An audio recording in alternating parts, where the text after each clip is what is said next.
Yo, yo, yo, yo, yo, yo, yo. This is Elijah.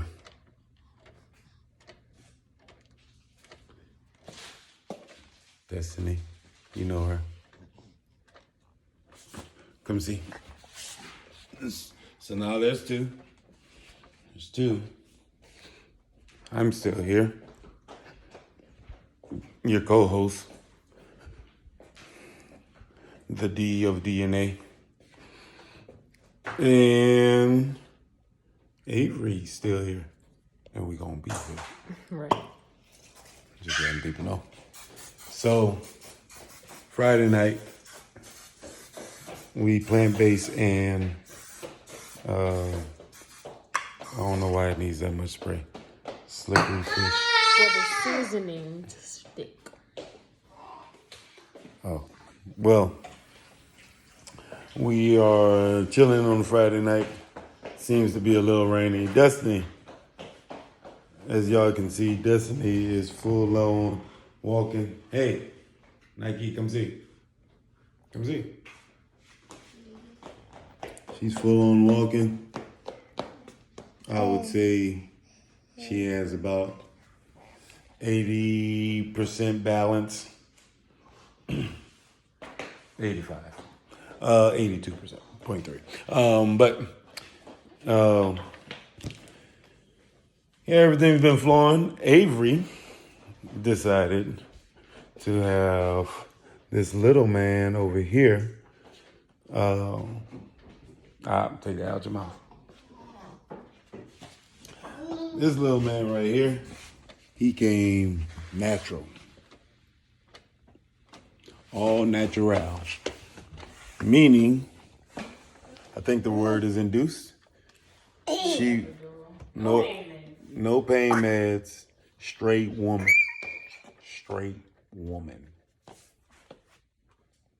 She came with that epidural, but that doesn't make you any less of a person. But yeah, straight woman. It was nasty, but also very empowering to see like how the Lord God, our Savior, has put the body together and being able to create a human within a human and still bring the body back intact after all that. Destiny wants to say hello.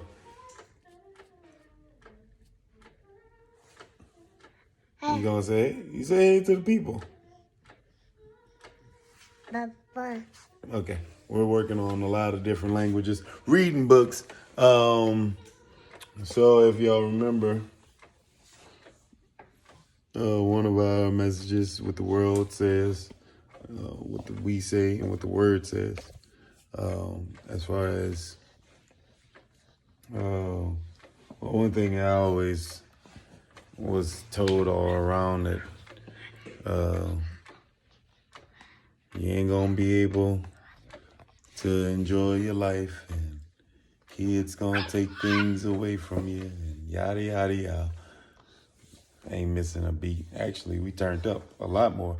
Now he was still on the inside, but we went to we went to Tennessee. No, we went to North Carolina first, South Carolina. Then we went to Tennessee, and then we went to Atlanta, Georgia.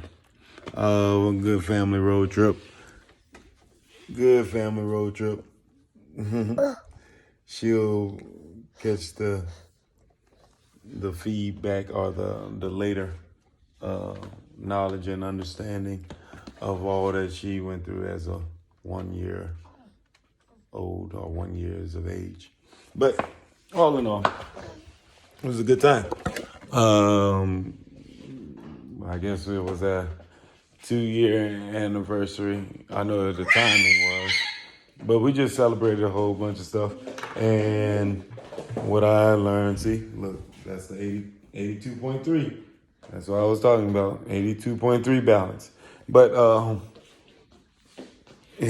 she, meaning Avery, desired the annual. Ain't no annual. It's a baby moon, but it wasn't. It's not annually. Annual baby moon. There'll be another one next year. God's in control.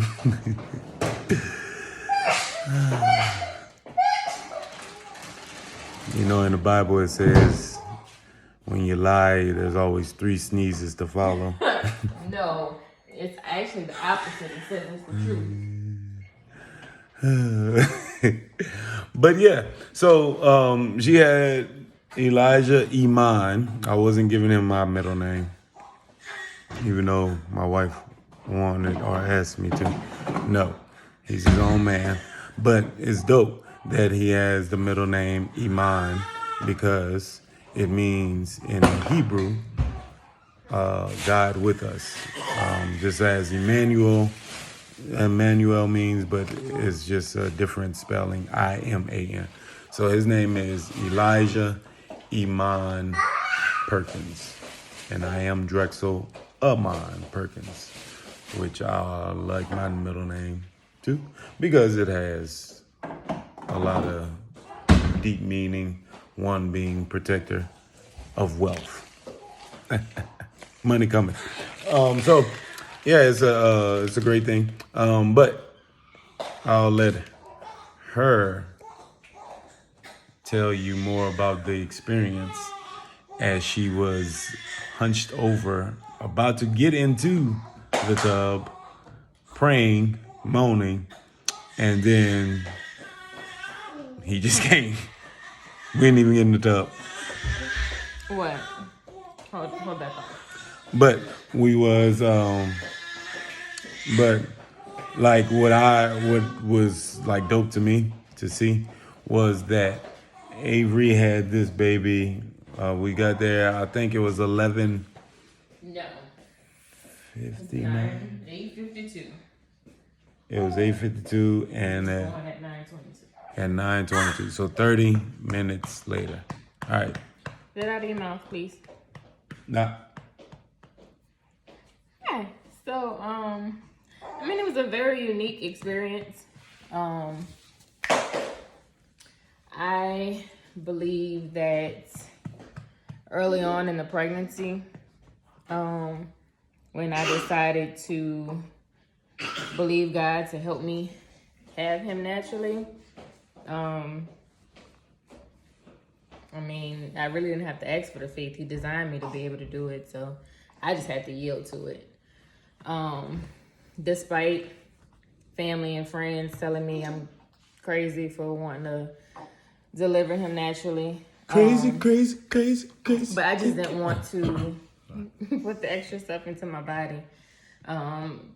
Women always talking about the back pain that still lingers from epidurals and things of that nature. So I just didn't want to do that again. I was not afraid. I wasn't worried or anything like that leading up to it. I felt that I was kind of pressured into taking birthing classes. There's enough information out there that I could find out what I needed to find out. But also, God gave me the wisdom to be able to do this. He's not gonna give me anything that I can't do. So I just flowed with it. I went for my 40-week appointment, and just out of curiosity, because he was big chilling, I didn't have any type of action going on. So at the 40-week appointment, I asked her to check to see if I had any changes, like if I had dilated or anything like that. So she checked, and I was already 4 to 5 centimeters dilated. For those that don't know, you got to get to 10. So I was already halfway there. I didn't know. And she had the epidural at 5 With Destiny. with Destiny, and she was just walking around here like Kumo D. So, and I'll go back and say what I envisioned for the environment that I wanted him to come into this world in was praise and thanksgiving, praise and worship. So that was important to me as well, to set that environment for him coming in to the world. So that was on Tuesday. My appointment was at like 12. So maybe about 1 after that appointment, I started having some contractions. I could feel them, but it wasn't like, oh my gosh, drop everything, you know, it's time to go to the hospital. It wasn't anything like that. It was just like, okay, we may have something happening in the next day or so. I wasn't imagining it was gonna be the next day. So went through the night. I woke up a couple times to go to the bathroom, but I was able to sleep. Like everything was fine. So at 7 o'clock, I remember looking at my phone. The contractions took it up a notch. Like it was to the point where it was like, okay, I need to kind of get up and walk around a little bit. So it was 7 o'clock. I told my mom, I texted the midwives and told them that we kind of had some action. But in my opinion, it was nothing that we needed to like head that way. So I called my mom because my mom was going to keep Destiny while we were delivering him. And she said, okay, she was just going to cook something to eat and then she'd be on the way to get Destiny. So talked to the midwives and they're asking me, you know, how are the contractions and things like that. And while I'm on the phone with them, like I'm having contractions while I'm talking to them. And so I'm explaining everything. And to them, you know, they were making the comment that, you know, it seems like you're having them kind of back to back. Do you need to come in? And I said, no, I think I'm okay. Because although I was feeling it, like it was manageable. Like I wasn't in any crazy pain. So 7:30 roll around, they called me back to check on me and they were like, why don't you just go ahead and prep to come in? Well, no, it was more like probably 7:45, 8 o'clock when they were saying that we need to prep to come in.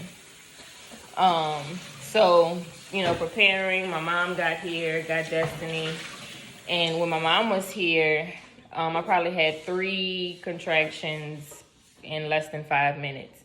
And so my mom was looking at me sideways like, y'all need to hurry up and leave. So we left, and it was like, I'm walking to the door, I stopped and had to have a contraction. And then I got to the car, and I had to stop because I had a contraction. So like they were coming back to back, but still, I wasn't in any like crazy pain. It was just like, okay, stop, breathe through them, and then keep it moving. So on the way, having the contractions, we pull up to the place, I have a contraction. I'm walking to the building, I had to stop and have a contraction. And so the midwife was like, you know, please hurry up inside before you have this baby outside. So get in the room and we're trying to get set up. Like I didn't take my clothes off or anything. My shoes were still on.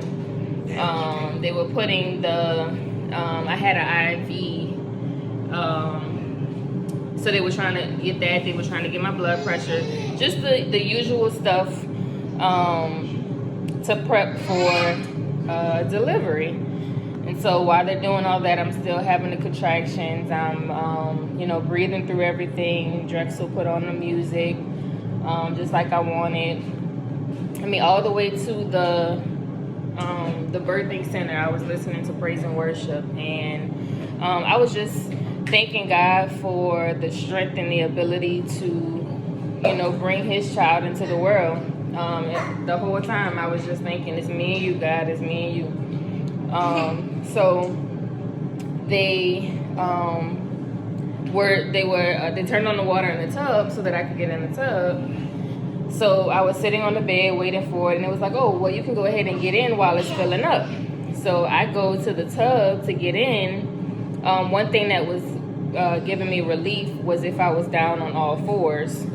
I learned that was a position, a better position for your pelvis for the baby to get through. So being on all fours gave me some relief. So while the tub was filling up, I was getting ready to get in the tub, but I couldn't. So I just, because of the contractions was just coming. So I kneeled in front of the tub, like as if I'm praying. I kneeled in front of the tub and, you know, was breathing through it, having the contractions. I had one big contraction and my water broke.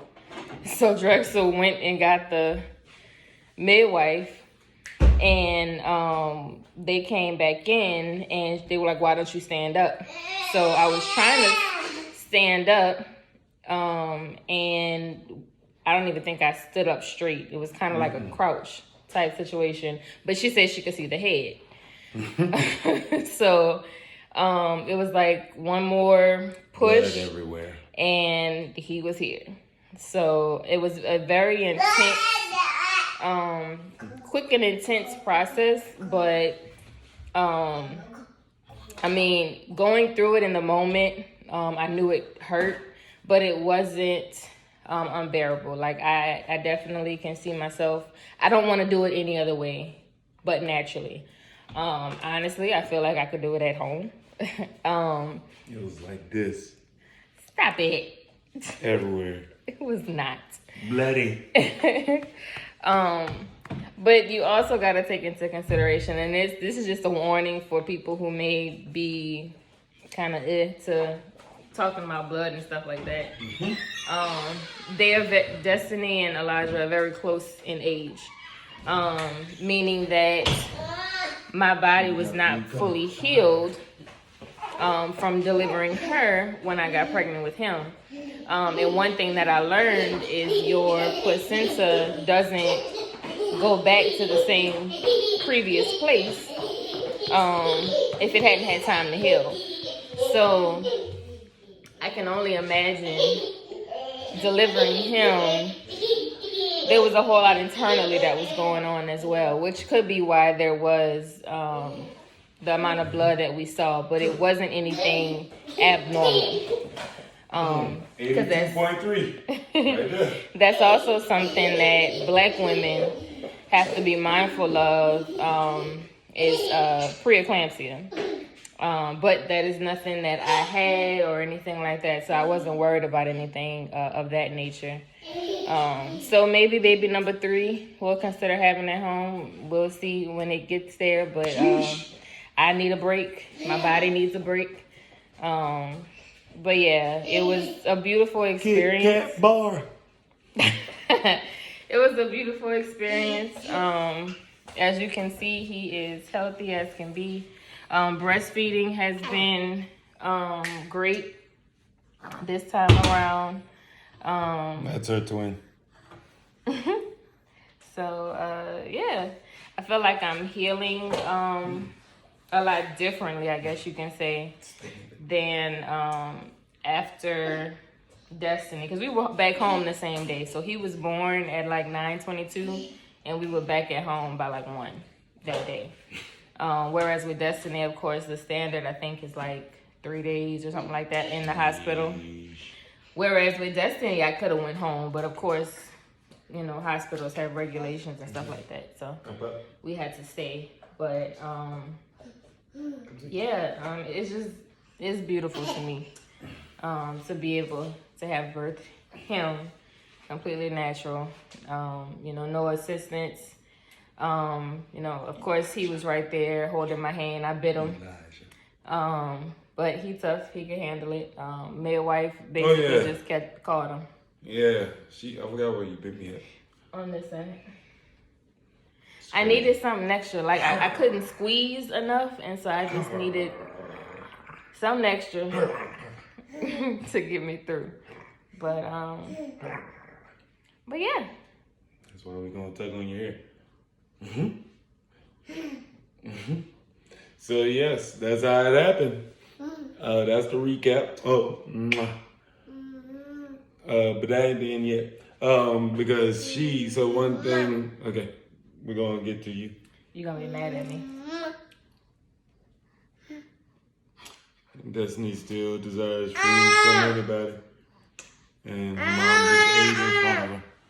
So, one thing one supernatural thing is, like, I love how God really is in everything and everyone. Even from the jump. Like how we are all born of God. How it says that in John. See what Avery has done? I'm sorry, I was hungry. Oh, well. So.